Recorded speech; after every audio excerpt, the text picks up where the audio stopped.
It had been a hellish week for the former magistrate. After deciding to team up with a backwater marshal and destroying a Confederate installation against explicit orders, the immaculately crafted man had become an outcast, meaning he would be forced to accept help from the terrorist organization known as Sons of Korhal. Doing this in order to just get his own people out. Now, branded as a traitor and a terrorist, the man sat back to see what he would have to deal with. Your tenure as colonial magistrate is suspended, pending an official investigation of your affiliation with the Sons of Korhal. Yeah, tell me something I didn't know. Ugh, this is not going to be pretty. At least I don't have to deal with... Receiving incoming transmission. Hey man, Arcturus' boys sprung me from the prison ship. Oh good.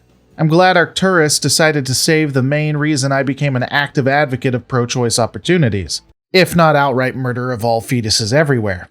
Anyway. Apparently they're as frustrated with the Confederates as we are. I know their reputation, but they seem to be on the level.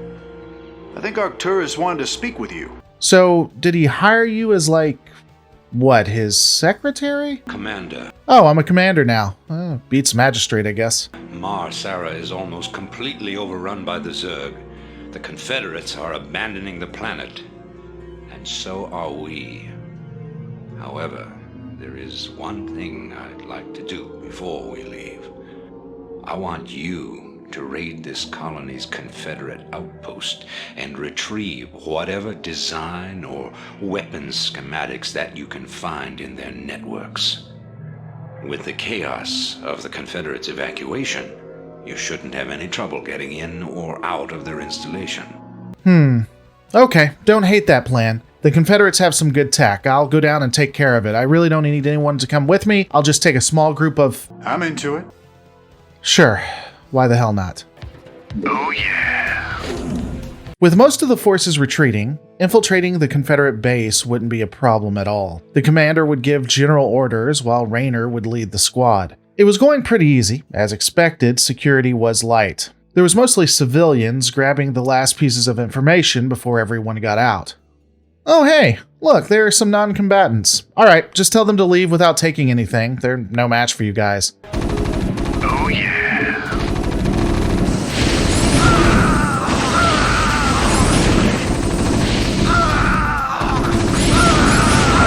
Raynor, what the fuck? They were defenseless. Okay. Look, man. Heat of battle. You guys are on edge. Just don't let it happen again. Right on. Oh yeah.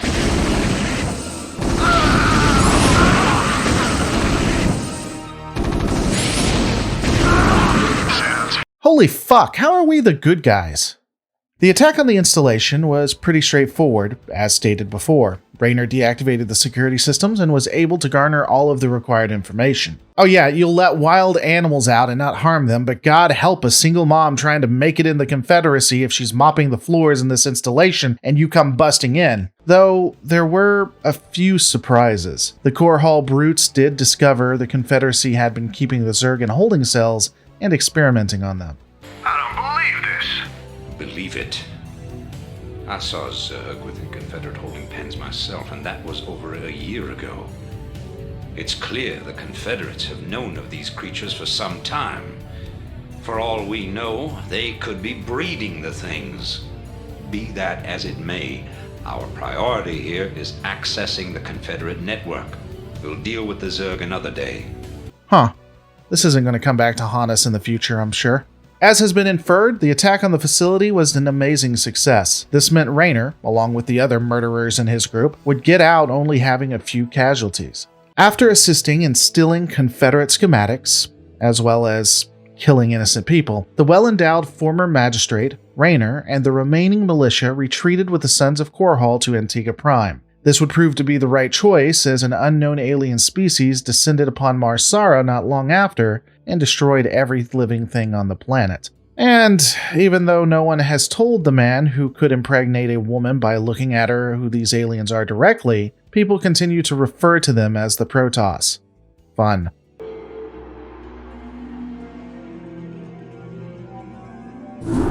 Alright, been a hell of a day. Got a new rank, Commander.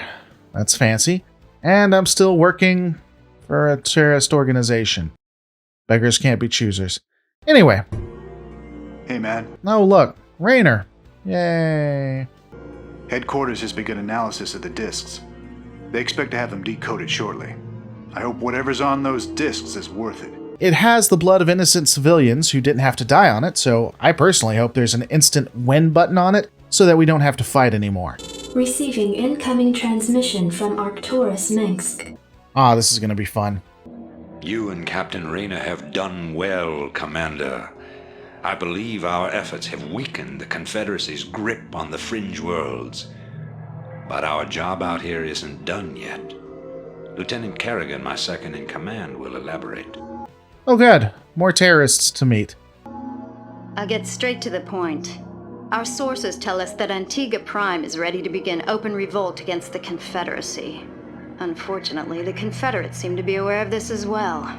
They've stationed a large detachment of Alpha Squadron troops there, under the command of General Duke. It will be your job, Commander, to free this colony and show our good intent to the Antiguan people. Lieutenant Kerrigan will help you deal with Duke's officers. The rest of the Confederates are yours to deal with. I like it, Arcturus. I should be able to establish a forward base and destroy their outpost without trouble. I'll head down immediately. And thank God it's just going to be me. I don't need anyone there that thinks someone running means that's just free target practice. Yep, all by my lonesome. This is Jimmy. Fuck.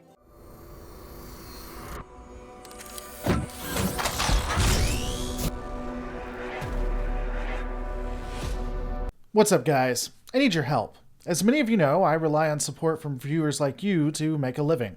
It's how I keep my 2 kids fed. This time of year it gets pretty tough as views go down, and so does ad revenue. Additionally, I'm actually already in the midst of a project where I'm putting together an entire campaign on how I think a Dominion-Borg war would occur. Right now, I already have an audio log out. Check in the links below to see what it's like. This project will have professionals from voice actors to full-on actors, camera crews, editors, SFX, and more. It'll include 6 short film animations, 6 live-action short films, and 12 audio logs. If you want to support this and ensure the project goes through, please consider becoming a patron at patreon.com/lorereloaded, or a member by hitting the button below.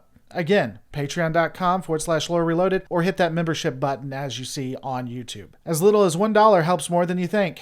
Thanks. Now back to the episode.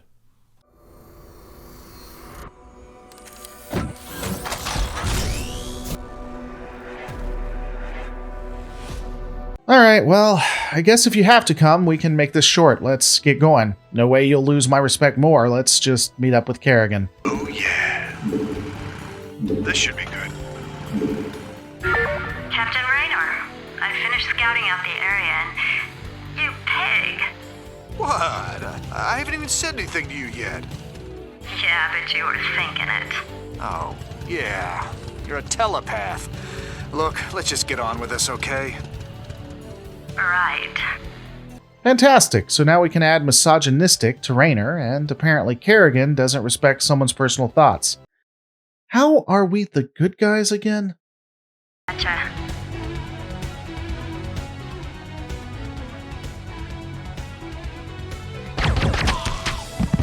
I've taken care of business on this end, Commander. I think the Antigans are ready to back us up, too. That's right. We've tolerated these Confederate goons long enough. The liberation of the Antigua Prime settlement was relatively easy, with Kerrigan murdering the Confederate officer and an outright rebellion occurring almost immediately after said officer's death. The commander immediately established defenses, as well as creating an additional forward position to mine more minerals. Also, seeing the need for it, the settlement would effectively be transformed into an airbase. The commander using updated designs found in the Confederate database, including that of the Wraith, a replacement of the Avenger, which was utilized in the Guild Wars, as well as the Quantradine APOD-33 dropship. This dropship would be utilized to load up dozens of Marines and Vultures to attack Confederate positions. Unfortunately, the flying behemoths would, of course, include idiot pilots that don't know how to avoid getting hit by missiles, so several of the dropships would take damage, but none would be destroyed. The troops landed quickly, overrunning Confederate forces and destroying the Confederate base in under 20 minutes. No scope, motherfucker.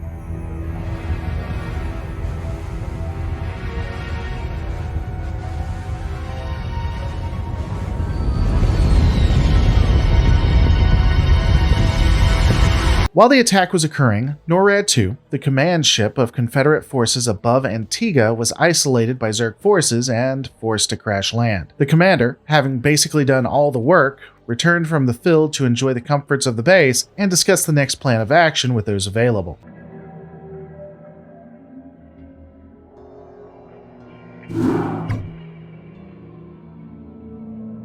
It appears that the Confederates are in a state of panic about the Antiguan revolt. I'm picking up a high number of Confederate transmissions going back and forth between their outposts and their headquarters on Tarsonis.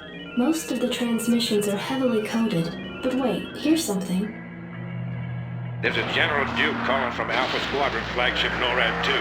We've crash-landed and are being hit hard by the Zerg. Request immediate backup from anyone receiving this signal. Repeat, this is a Priority 1 distress call. Zerg? Here? Serves them right. About time they got a taste of what it's like to be in there mixing it up. Jim, I want you to move in and save that base. I'm positive I didn't hear that right. Arcturus, have you lost your mind? Yeah, I got to agree with the sexist civilian murderer and Mistress Probe Your Mind here. Dude left us all for dead and wouldn't lift a finger to save anyone if the roles were reversed. I think we should all get drunk and do weird stuff while the Zerg eat the entrails of the Duke and every officer under his command. Listen, I know Duke's a cold-hearted bastard, but an entire colony shouldn't have to suffer for that. Besides, a Confederate general could prove to be a powerful ally. This is an opportunity we cannot miss. I don't like this at all. I'm not asking you to like it. I'm asking you to do it. Yes, sir. Great. Let's get this over with. Let's? What's with this let's business? Arcturus told you to do it, not me. So good luck with that. No way I'm helping out. Nope, gonna sit back and sip some cognac at the 50-yard line and watch you do all of the heavy lifting. Doing this, we better hurry. That ship won't last long against those Zerg. I hate my life. Okay, fine, let's do this. Want a piece of me, boy? With the orders from Arcturus to save Duke, and Duke now defending his position in a crashed battlecruiser surrounded from all sides by the Zerg, the person who will be doing all the heavy lifting for the rest of his tenure with the Sons of Korhal, hint, his name doesn't start with an R, quickly moved to liberate a nearby outpost that was under siege. This time, the commander would also be able to utilize Goliaths. These older variants, popularized in the Guild Wars, would be mechs that could add both air and ground support. In order to limit casualties, the plan would be once again to create dropships with Wraith escorts. The main ground forces would include Marines with minimal Goliath support. The dropships would rise above the cliffs and drop off the Marines to destroy Zerg anti-air and anti-infantry assets. Of course, everyone knew this would come at great cost to the Marines, but it is the quickest way to save Duke. Going over the cliffs would be a lot faster than fighting around them to get to the battlecruiser. The plan was going fine until the initial loading of the Marines into the dropships. Jacked up and good to go. Destination? Give me something to shoot. I'm listening. Strap yourself in, boy. Reporting in. Your forces are under attack. Piece of me, boy. I'm listening. Input coordinates. Go ahead, HQ. Buckle up.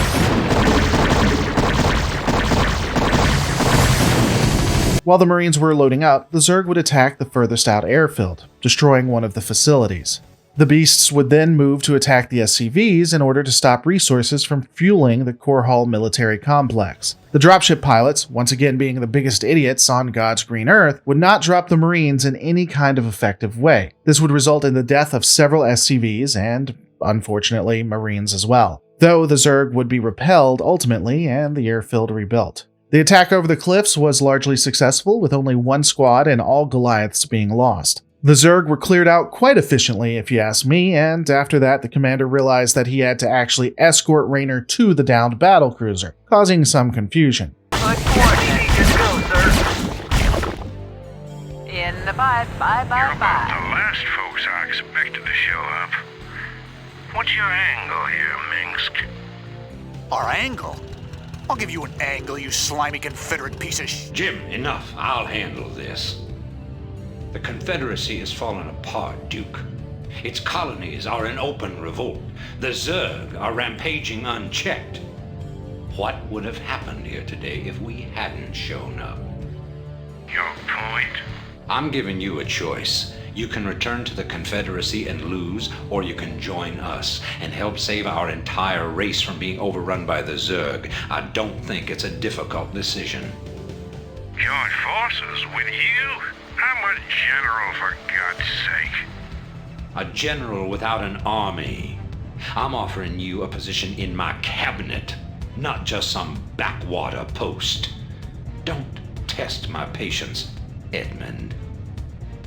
All right, Mengsk.